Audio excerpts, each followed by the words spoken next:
Hay temas que nos generan preguntas. Ideas que nos retan. Y conversaciones que vale la pena tener. Por eso estamos aquí. Para escuchar, aprender y dialogar. Y para fortalecer el conocimiento y la defensa de nuestros derechos en los entornos digitales. Bienvenidos a Resilientes Latam.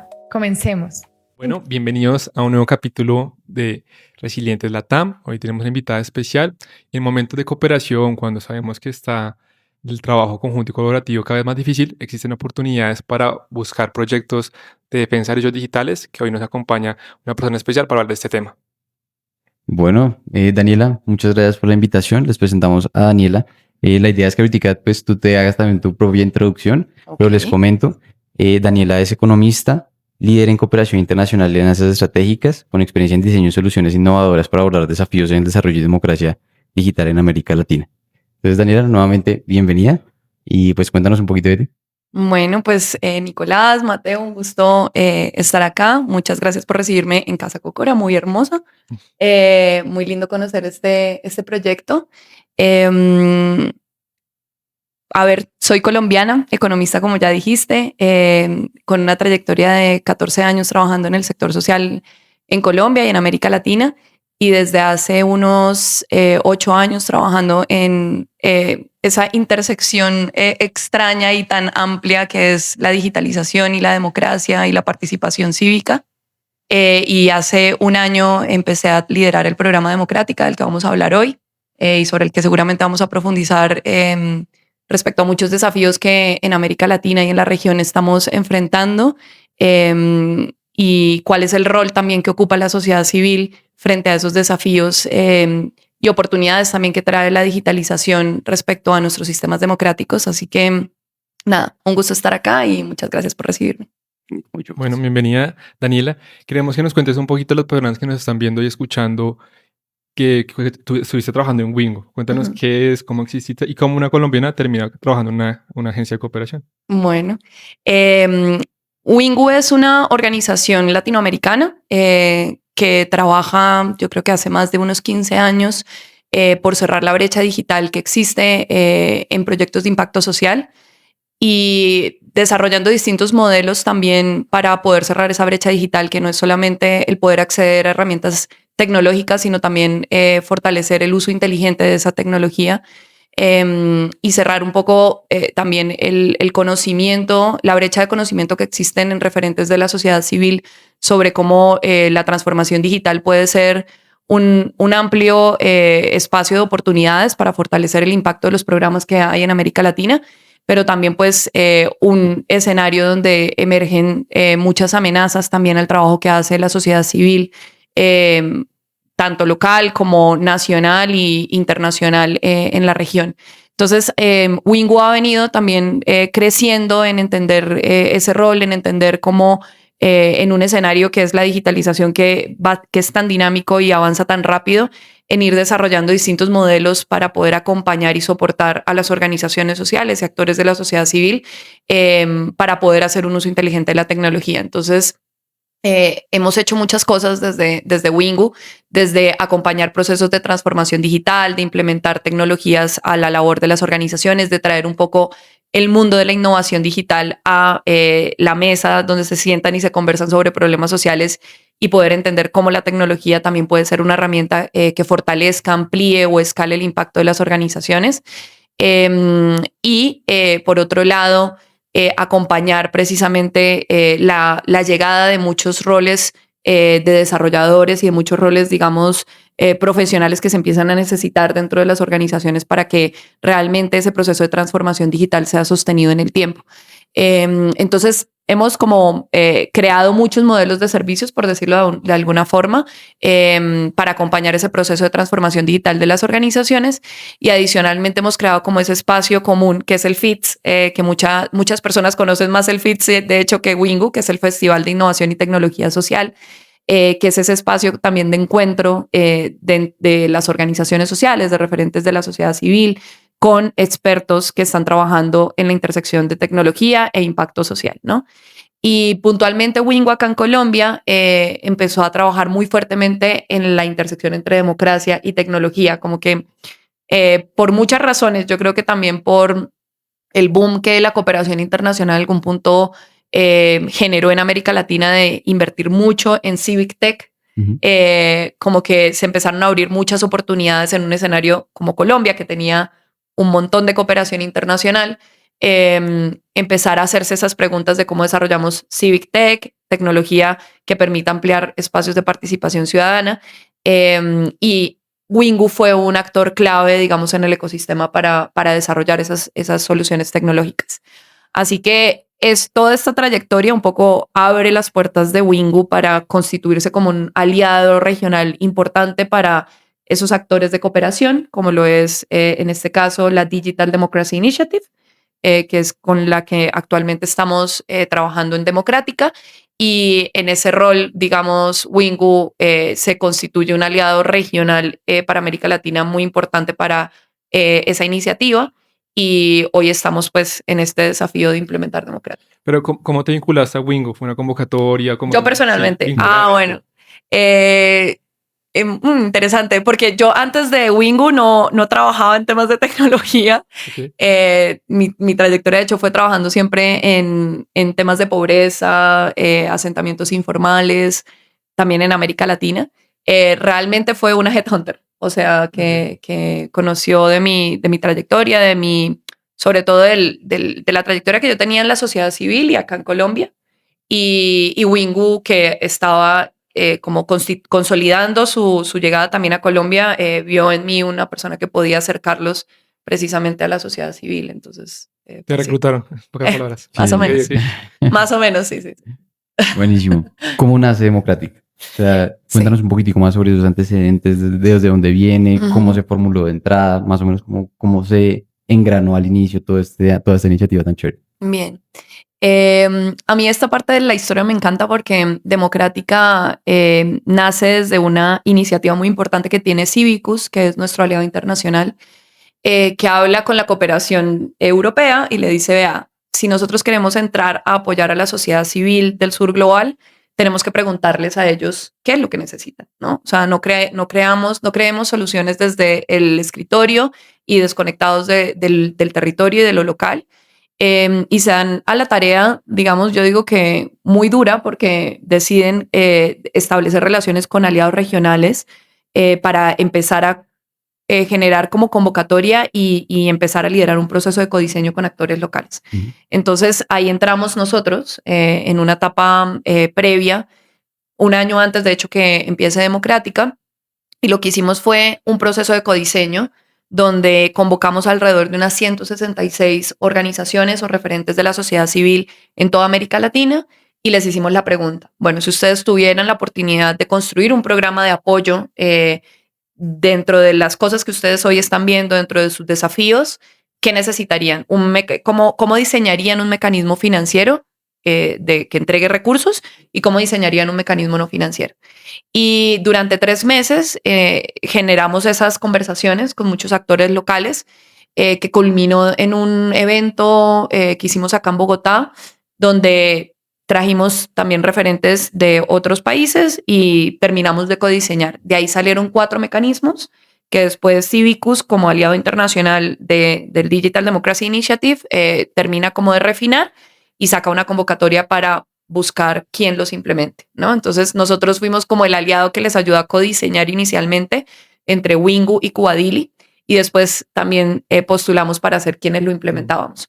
Entonces emerge de un proceso de codiseño donde se trajeron, en ese momento era un momento político muy distinto al que después nos tocó implementar, porque había cooperación, no teníamos todos estos desafíos de la cooperación internacional y de las nuevas formas de relacionamiento internacional que tenemos actualmente, ni mucho menos yo creo como se habían acentuado tantos desafíos de la digitalización y las democracias como el que nos tocó ahora en un proceso de implementación, pero ya se tenía muy claro que se necesitaba fortalecer con pequeños fondos que redujeran la posibilidad de que iniciativas locales pudiesen implementar tecnología.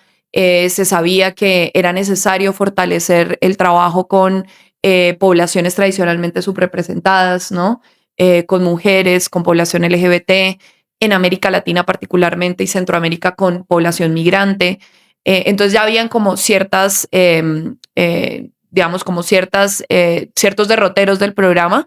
Y después, digamos, desde ese codiseño hubo un refinamiento y se definieron 3 agendas fundamentales sobre las que queríamos impactar en el año de implementación. Pero bueno, sí emerge un proceso de codiseño que creo que es lo más importante al final porque fue precisamente entendiendo qué cosas habían funcionado y qué cosas no habían funcionado en el pasado y cómo podíamos realmente apoyar a la sociedad civil de América Latina. Buenísimo. Bueno, eso me lleva también como a otra pregunta que está relacionada con algo que ya mencionaste como muy por encima, pero cuando hablamos sobre el desarrollo como tal de la democracia o fortalecer la democracia a través de derechos digitales, implementación e infraestructura, ¿de qué estamos hablando realmente? O sea, ¿cuál es el punto? ¿Cómo se come eso? Eso es una pregunta súper amplia, pero yo creo que la voy a responder un poco compartiéndoles la reflexión que con el equipo tuvimos cuando dijimos, bueno, tenemos un año para implementar democrática, ¿dónde realmente podemos generar valor? ¿Dónde puede haber un cambio real? ¿O qué es lo que hoy más necesitan las organizaciones? ¿No? Y ahí definimos 3 agendas. Digamos que antes de eso hay la Digital Democracy Initiative, que es este programa de cooperación de la Unión Europea, creo que no lo hemos dicho, la Unión Europea, del gobierno de Dinamarca y del gobierno de Noruega. Tiene como una mirada muy interesante de la digitalización, diciendo que no es solamente amenazas, sino que también son oportunidades, ¿no? Y entonces habla como de la ambigüedad también que hay cuando uno dice la digitalización y el impacto en los sistemas democráticos, porque la realidad es que si la tecnología es utilizada para buenos propósitos democráticos, pues genera espacios mucho más plurales en los escenarios digitales, se pueden desarrollar tecnologías que permitan construir mejor relacionamiento entre la ciudadanía y los gobiernos o mayores herramientas para que la ciudadanía pueda impactar mejor e influenciar mejor la toma de decisiones de sus gobiernos. Todo eso es algo positivo, pero también reconoce las amenazas, ¿no? Que son las cosas que sabemos que es desinformación, polarización, ciberataques, discursos de odio, ¿no? Que es un poco el reflejo también de nuestras mismas sociedades en los escenarios digitales, ¿no? O sea, entonces, entendiendo ese marco general, nosotros dijimos, vamos a trabajar en 3 agendas que veíamos súper relevantes. La primera era el tema de soberanía digital, que es también un concepto súper amplio, pero donde nosotros decíamos es súper importante que en América Latina se fortalezcan todas estas iniciativas que están trabajando por los derechos digitales, porque hayan marcos regulatorios que protejan nuestros datos, porque hayan marcos que realmente reconozcan la responsabilidad que tienen no solamente la ciudadanía, sino también las plataformas y los mismos gobiernos en evitar que estos escenarios digitales o las mismas plataformas, las redes sociales, pues estén libres de discursos de odio, que si realmente haya libertad de expresión, que no haya desinformación, ¿no? Entonces, derechos digitales entendido como todo esa mirada de derechos sobre lo que puede pasar, digamos, en lo digital y poder construir marcos regulatorios que permitan proteger esos espacios digitales también de posibles vulneraciones de derechos, ¿no? Pero también veíamos que soberanía era poder seguir fortaleciendo el uso autónomo de la tecnología o poder realmente reducir las brechas de digitalización en muchos territorios, ¿no?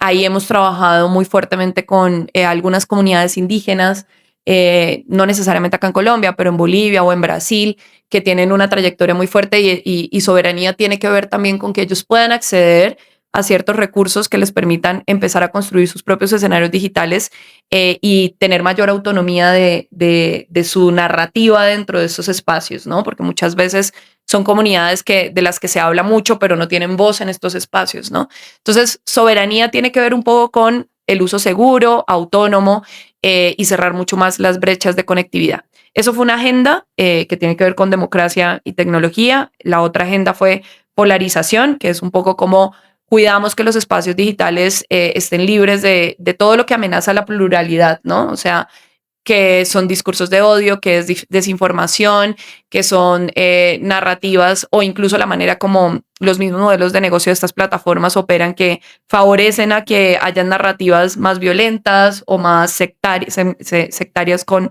ciertas poblaciones. Entonces, todas estas otras agendas para realmente construir espacios digitales mucho más plurales. y elevar la voz de quienes tradicionalmente han sido subrepresentados. Y lo último, que tiene que ver con innovación cívica, o sea, innovación desde la sociedad civil para fortalecer nuestro relacionamiento con el gobierno, ¿no? O sea, sabemos que hay una agenda de gobierno digital amplísima, que de hecho está pues liderada por multilaterales, por bancas, por la banca de desarrollo, ¿no? Pero también hay un esfuerzo muy importante de la sociedad civil de construir sus propias herramientas, ¿no? Ahorita fuera de cámaras hablábamos de iniciativas asociadas a cómo yo desarrollo tecnología que me permita sustraer información disponible y abierta que hay ahí de los gobiernos y generar mis propias herramientas para poder generar mejores acciones de incidencia sobre el gobierno o visibilizar o fortalecer la rendición de cuentas de los gobiernos hacia la ciudadanía, ¿no? Entonces a eso le llamamos innovación cívica o innovación social para fortalecer gobiernos, que tiene que ver un poco con este proceso de innovación más desde la sociedad civil. Eso básicamente es un montón, yo sé, pero no, es un poco como el espectro grande de lo que es la democracia digital, y se nos quedan por fuera muchas otras agendas que no priorizamos en su momento. Ok. Bueno, la Fundación Veres y Saberes, de la cual hacemos parte hoy en día Nicolás y yo, fue beneficiada del Fondo Democrática. Nos gustaría que nos profundices un poquito qué están haciendo hoy en día el fondo y hacia dónde va. ¿Cuál es el siguiente paso del fondo una vez ya termine su ejecución? Bien. Es como la pregunta.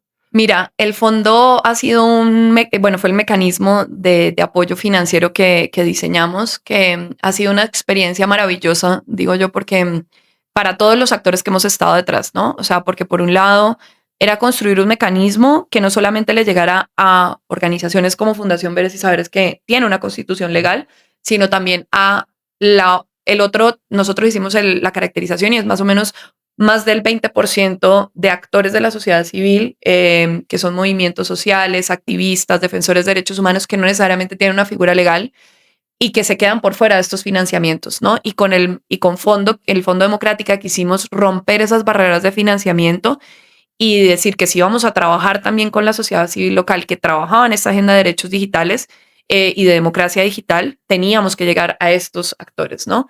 Y te lo comparto porque, digamos, dentro de la visión futura, o sea, llegar ahí y lograr garantizar que de ese 100% de fondos que vamos a entregar, el 20% le llegaran a esos actores informales, por decirlo de alguna manera, fue un reto gigante, porque ustedes conocen bastante bien la cooperación y saben que la cooperación internacional, por obvias razones, por ser recursos públicos, tienen un montón de normativas y de formas de ser operado, y a veces es difícil romper esas barreras para actores más locales y que son informales.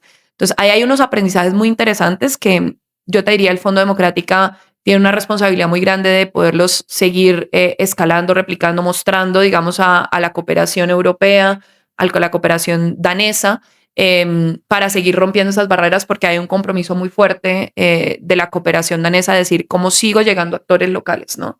Entonces, a futuro creo que es transferir un poco esa experiencia, y Democrática en general entra, digamos, ahora en un periodo de poder como decantar todo nuestro aprendizaje, mostrar cómo los mecanismos operaron y de qué manera podemos llegar más fuertes para una segunda intervención en el 2027. En eso estamos ahora como cerrando un poco el proceso y apostando, digamos, a una siguiente iteración del programa en el 2027. Entonces, posiblemente las personas que nos escuchen pueden volver a aplicar al fondo el siguiente año. Ojalá, sí. Esperamos en las redes, ahorita seguramente las ponemos o les decimos, sí, claro. Bueno, ahí se va a ir compartiendo toda la información. Bueno, otra duda que nos queda, digamos, porque acabaste de mencionar que, o sea, el trabajo con cooperación internacional no es sencillo, y pues nos gustaría ahondar un poco como desde tu experiencia contarnos cómo ha sido ese desarrollo y más allá de cómo ha sido el desarrollo, cuáles han sido esos desafíos de poder como encontrar a todos esos actores que se encuentran pues en el ecosistema y poder materializarlo como tal ya en un proyecto de esta envergadura. La pregunta del millón. A ver, yo creo que para mí, digamos, el tema de la cooperación siempre, del trabajo, digamos, siempre ha sido cómo conectamos el territorio, o sea, ese nivel local de lo que pasa con las comunidades que trabajamos, con los actores más locales que son realmente quienes son esa primera línea, digamos, de trabajo con los problemas sociales, ¿no? ¿Cómo conectamos esa realidad con quienes están pensándose proyectos de cooperación para el desarrollo, ¿no? Que son muchas, no solamente la cooperación binacional, sino regional o los mismos organismos internacionales, que muchas veces pues están en un nivel mucho más macro, ¿no? Yo creo que para mí, digamos, mi experiencia ha sido la tarea de poder nunca perder, o sea, nunca dejar los pies en la tierra, en el terreno, de entender realmente qué está pasando, y eso es simplemente generar un diálogo con los actores que están ahí, las comunidades que uno espera impactar. Y si uno está en estos roles, que al final es como ir y volver en todos los niveles, ¿no? Y puede ir a un evento internacional y hablar sobre lo que está pasando en América Latina, y es llevar ese mensaje, porque siento que muchas veces, y con eso voy a una acción como muy concreta, democrática, muchas veces estos espacios internacionales donde se discuten las grandes agendas de cooperación, donde se habla sobre el desarrollo, donde se habla sobre las nuevas apuestas internacionales de la cooperación y hacia dónde vamos, yo a veces siento que están muy desconectadas de lo que está pasando en el territorio, ¿no? Y está bien, son espacios que son internacionales y están ahí. Creo que cuando ocupamos estos roles es importante llevar esos mensajes, ¿no? Y influenciar esos escenarios, y que yo espero incluso que son personas que están esperando que sean influenciadas por esas conversaciones, ¿no? Yo muchas veces hablo con personas que han trabajado en la filantropía o en la cooperación, y recientemente me decían, a mí me da un temor gigante que muchas veces nosotros definimos agendas y uno ve como a las organizaciones corriendo detrás de esas agendas, como tratando de encuadrar de alguna manera el proyecto, y hay algo que está mal, ¿no? O sea, cómo cambiamos la lógica de poder también en esos espacios para poder pensar desde el mismo proceso como lo hizo Democrática, ¿no? Desde la base hacia arriba, entendiendo que obviamente pues en estos escenarios hay una necesidad de pensar en el nivel macro, porque evidentemente están tratando de impactar múltiples territorios, múltiples países, múltiples contextos, pero es importante ese diálogo permanente del territorio y de conectar esas lógicas de agendas, ¿no? Entonces, para mí es eso mucho, o sea, es como siempre siento esa responsabilidad de llevar casos concretos, ¿no? De no quedarnos acá en la nebulosa hablando de las grandes agendas y de un nivel muy macro. Entonces, eso por un lado. Y después hay algo muy concreto que desde Democrática, en esa misma lógica, hemos querido hacer, y es que cómo logramos, construir mucha más articulación y coalición entre las organizaciones para que, y abrir más espacios de estas organizaciones en participar de estos eventos internacionales. Y hay una pequeña iniciativa del programa de poder como generar algunas becas para que personas como Nicolás, como Mateo, puedan ir a esos espacios, entenderlos, conocerlos y llevar sus mensajes, ¿no? Entonces hay algo ahí también de poder conectar más esos mundos, que creo que es súper importante, más en estas agendas donde todavía hay tantas indefiniciones, o sea, todavía hay mucho por construir, mucho por dialogar. Bueno, dialoguemos incluyendo estas voces. Y por otro lado, desarrollar coaliciones. O sea, y creo que esto es uno de los mensajes más importantes que Democrática tiene, es que nosotros identificamos que hay una mirada muy reduccionista en el ecosistema, es decir, cada uno trabajando en su propia agenda, cada uno desarrollando lo propio. Tú lo decías, ustedes hoy están tratando de conectar con un montón o sea, como con un montón de cosas de otras organizaciones que ya han avanzado, ¿no? Y de no reinventar la rueda. Y eso me parece que es súper importante, porque son recursos, es tiempo de ustedes desarrollando algo que ya otro desarrolló. Yo creo que hay algo ahí de poder conectar mucho más una mirada ecosistémica, porque en la medida en la que nos conectemos más y tengamos esa mirada no reduccionista de la lógica individual, sino de la mirada más ecosistémica, de construir coaliciones, de construir alianzas, de conectarnos más, por un lado vamos a ser mucho más fuertes y por otro lado vamos a poder influenciar realmente esos espacios.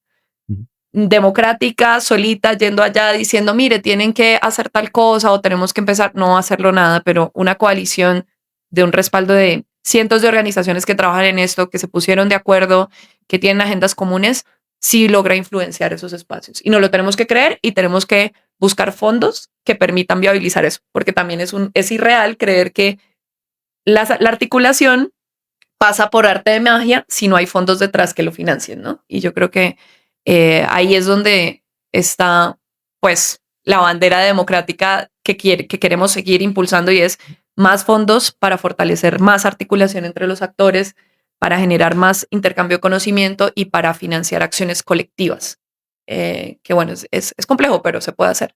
¿Y como qué tips o recomendaciones nos podías dar para los jóvenes que nos gusta todo el tema de derechos digitales, para las organizaciones que también están trabajando o quieren trabajar para acercarse a todo el ecosistema? Porque muchas veces uno desconoce las convocatorias, las ofertas, sí, todo el tema de cooperación que uno pues no lo sigue muchas veces. Entonces, ¿como qué tips nos puedes dar para acercarnos al ecosistema que se está gestando? Sí, yo creo que hay muchos espacios de conversación, ¿no? De hecho, me parece que hay demasiados que no están conectados para volver a lo mismo. Yo diría, si hay una persona, un joven que quiere entender un poco más sobre democracia, digitalización, bueno, primero arranquen por escuchar este video podcast, obviamente. Así es. O sea, hay muchísima información disponible. Hay muchos otros podcasts que existen que están hablando sobre esto. O sea, creo que hay algo de conocer el ecosistema, ¿no? Y que hay un montón de cosas disponibles en Internet, y que además lo más lindo es que son producciones también latinoamericanas, ¿no? Que creo que es importante también cuando hablamos de soberanía, de empezar a escuchar quienes están teniendo estas conversaciones desde Latinoamérica, que es muy difícil, es muy diferente hablarlo desde una visión europea, donde ellos ya tienen un camino súper adelantado en temas de fortalecerse como ecosistema, de ser escuchados. Aquí estamos en un momento diferente, entonces qué importante es conocer las conversaciones que se están teniendo y hacerlo a través de los medios digitales que ya hoy disponen. Y mi recomendación es también empezar a identificar quiénes están haciendo eventos en torno a esto. O sea, el FITS es un ejemplo. Hay muchos eventos gratuitos disponibles para entrar, acceder. Bueno, también desde tu ciudad ver dónde hay posibilidades de ir a estos eventos y empezar a conectar con la gente que está hablando. Y bueno, si ya decides como avanzar en ese camino, digamos, de profesional, pues estar muy pendientes de las opciones y de las oportunidades laborales que también en la sociedad civil se están abriendo cada vez más, ¿no? Sí, eso. Ok. Bueno, ya como para cerrar, ¿qué mensaje o invitación le darías como a todas las organizaciones y jóvenes y personas de todo el mundo que están revisando y viendo este videocast? ¿Cuál sería esa invitación para sumarse al trabajo colectivo de Democrática? Bueno, lo primero es decirles que Democrática tiene dentro de la oferta gigante que tuvo, dejó hoy ya disponible una escuela que se llama Escuela Democrática. Yo no sé si ustedes han tenido la posibilidad de ir, pero es un espacio de alfabetización digital, es un espacio de formación gratuito que ofrece varios módulos de aprendizaje sobre 4 ejes muy importantes que nosotros identificamos que hoy eran relevantes, como hablar, discutir y sobre todo conectar expertos y especialistas para que pensaran y construyeran como materiales enfocados a la sociedad civil. Entonces, Escuela Democrática hoy es un espacio como para mí de los más interesantes, incluso porque muchas personas ya nos han dicho como qué bueno el material, qué buen contenido, y es un espacio también bajo un modelo que nosotros le llamamos 70-20-10, donde el 70% de la información y de lo que planteamos ahí es práctica, no es aquí la teoría, solo el 10% es teoría, porque obviamente se necesita, es el fundamento de todo lo que se hace seriamente, pero digamos, entregamos muchas herramientas más prácticas sobre, por ejemplo, inteligencia artificial y democracia, transformación digital, comunicación y narrativas. Entonces, ese, digamos, para mí es como un espacio muy concreto de oferta que hoy tenemos, que vamos a seguir teniendo desde Democrática, que esperamos seguir desarrollando otros módulos, y canalizaría la invitación actualmente por ahí, y obviamente estar esperando a ver si surgen nuevas iniciativas y nuevas posibilidades para el ecosistema desde ahí. Ok. Bueno, me gustaría preguntarte, ¿qué mensaje le darías a la Daniela chiquita? No. ¿Por qué luchar, por qué trabajar por los derechos digitales hoy en día en el sur global principalmente? Yo creo que la Daniela chiquita ni siquiera, o sea, imagínate que mi generación es esa generación que no existía el teléfono celular, ¿no? O sea, yo siempre digo que fuimos una generación, o sea, para mí es como ver cómo el mundo cambió de muchas formas, ¿no? Sus relaciones, bueno, la comunicación, las relaciones. No sé si la Daniela chiquita dimensionara lo que va a pasar ¿Dónde estamos hoy en y que día? existen los derechos digitales, ¿no? Pero sí creo que los derechos digitales es simplemente una nueva lucha de justicia, de equidad social, y es llevarlo al momento actual, ¿no? O sea, hablar de derechos digitales no está desconectado de hablar de los derechos más fundamentales, de la inclusión, de ser escuchado, de ser tenido en cuenta, de poder participar en los espacios y en las tomas de decisiones más importantes. Entonces, nada, yo creo que le diría precisamente pues que esa vocación por la justicia, por la equidad, se va a empezar a tener y se va a tener en nuevos escenarios y en nuevas como arenas, ¿no? Y que hay que estar siempre en la vanguardia de estas conversaciones, porque hoy la digitalización es eso, es una lucha de poder de muchas formas, no es solamente tecnología, es política, es desarrollo, es todo, ¿no? Así que le diría que conserve eso y que tenga los ojos bien abiertos para entender cómo las luchas van cambiando y que va a surgir un nuevo escenario como lo es la digitalización, donde estas cosas vamos a necesitar que ocuparlas mucho más, ¿no? Ujú. Eso te diría. Buena pregunta. Bueno, Daniela, muchas gracias por acompañarnos No, y por ustedes. contarnos todo el trabajo de Wingo, todo el desarrollo que son como los antecedentes de este proyecto, que también nos sirve mucho como para explicarles a toda la audiencia de cuál es la razón por la cual nosotros estamos haciendo este proyecto. Entonces, nuevamente, muchas gracias. No, Y ustedes. No, y pues muchas gracias a las personas que nos escuchan. Te escuchaban a Daniela, que hay oportunidades para seguir trabajando en los derechos digitales, que estén pendientes en redes sociales. Y por último, agradecer a Daniela y a Democrática por la oportunidad de hacer Resilientes Latam una realidad. Muchas Muchas gracias. gracias a ustedes. ¿Listo? Gracias, chao. Gracias por la invitación. Gracias por acompañarnos en este capítulo de Resilientes Latam. esperamos que estas reflexiones te ayuden a navegar en el mundo digital con más confianza, seguridad y conciencia. Y si quieres seguir aprendiendo, te invitamos a realizar nuestro curso gratuito de autoformación de Resilientes Latam. Porque el conocimiento también es una forma de resiliencia. Nos vemos en el próximo capítulo.